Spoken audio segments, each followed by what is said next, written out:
In 2022, America froze $300 billion of Russia's central bank reserves, overnight, with a digital signature. No missiles were launched, no troops crossed borders. It was simply dollar clearing, weaponized. At that moment, the primary pillar of the global financial order was transformed into a tactical tool of foreign policy. And every sovereign capital watching asked the same question: what happens if they do this to us? The answer is the construction of a parallel infrastructure that has already reached $24 trillion.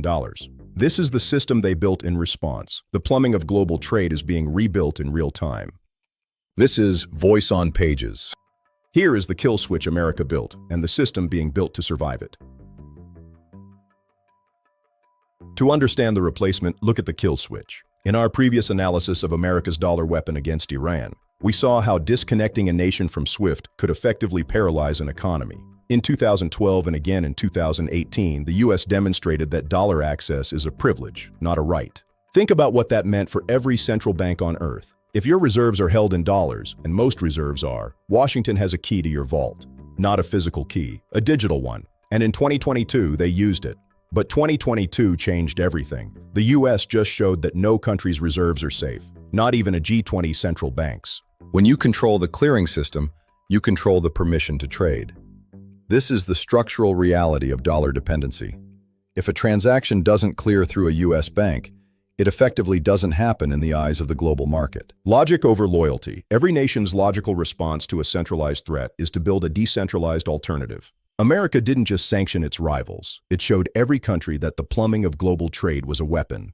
The response wasn't immediate. It was architectural. Governments don't panic. They build. And what they built is the subject of this analysis.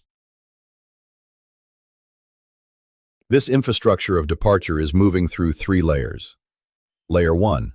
The clearinghouse. In 2024, China's CIPS processed $24.47 trillion. That is a 42.6% increase year-on-year. SWIFT still dominates global messaging, with 53 million messages per day. CIPS processes around 30,500 transactions daily, but it is growing at 42% per year, and that gap is closing. This distinction is critical. 193 banks are now directly hardwired into the CIPS infrastructure. By late 2025, its reach extended to 190 countries. To put that in perspective, SWIFT took decades to reach its current scale. CIPS reached 190 countries in under 10 years, and it is still accelerating. Every bank that joins CIPS is one more institution that can route around the dollar clearing system if it ever needs to. CIPS is scaling to ensure that if SWIFT is ever turned off, the lights stay on for its participants. Layer 2, the mBridge bridgehead.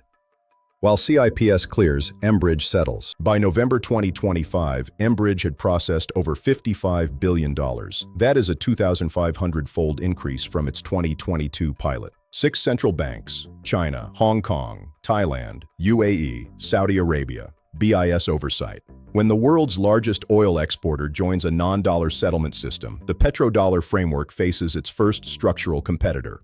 As physical supply chains seek security, financial supply chains seek neutrality. Layer 3, the Russia-China proof. By late 2025, trade between Russia and China hit a record $244.8 billion. 99% of that trade is now settled in rubles and yuan. That is $242 billion moving annually entirely outside the US system. 99%, not a workaround, a parallel economy. Consider what that number actually means. $242 billion per year. That is larger than the entire GDP of countries like Portugal, New Zealand, or Chile. Moving annually, entirely outside the dollar system, and growing. The most sophisticated player in this shift isn't a rival, but a balancer: India. In late 2025, over 90% of India-Russia trade bypassed the dollar. Yet India says de-dollarisation is not on its agenda. This is strategy. In August 2025, India's Ministry of External Affairs stated this explicitly: de-dollarization is not part of India's financial agenda. Those words matter. India is not joining an anti-dollar coalition. It is building optionality. The ability to choose, without being forced to choose. India fears CIPS dominance as much as it fears dollar weaponization. Instead, India is pushing its own UPI payment system as the alternative, one it controls, not Beijing. India is building the escape route while keeping the front door open. India's logic is clear. True sovereignty isn't choosing a new master. It's having enough alternatives that you never have to choose at all. That tells you everything about how the smart countries are navigating this. India is scaling its infrastructure to ensure neutrality in a divided system. The dollar is facing a structural erosion. In 2000, the dollar held 71% of global reserves. By 2025, it slipped to 57%. That is a 14 percentage point loss in a single generation. Not a crash, a slow, structural exit. The kind that doesn't make headlines on any single day, but reshapes the world over a generation. And the acceleration is no longer gradual. CIPS growing 42% annually. mBridge processing 55 billion in its first real year. Russia-China at 99%. The infrastructure is no longer being planned. It is operational. Gravity has shifted. BRICS plus nations now account for 40% of global GDP in PPP terms, while the G7 has declined to 28%. As the Hormuz crisis showed us, when physical supply chains are disrupted, financial ones accelerate. Both are being rebuilt in parallel. The paradox: every time America uses the dollar as a weapon, it provides the ultimate business case for its own replacement. U.S. strength today is weakening the dollar's utility tomorrow. Which leads us to the defining question of this decade. Is the dollar weapon the most powerful tool in geopolitical history, or the most effective argument for its own replacement? If you found this analysis valuable, consider supporting our research via the Buy Me a Coffee link in the description. Consider liking and sharing with someone interested in global finance and geopolitics. Let me know in the comments. Is the dollar's structural erosion a slow collapse or simply an evolution of the global financial system? Because in the end, capital doesn't have loyalty. It has logic. Steve signing off.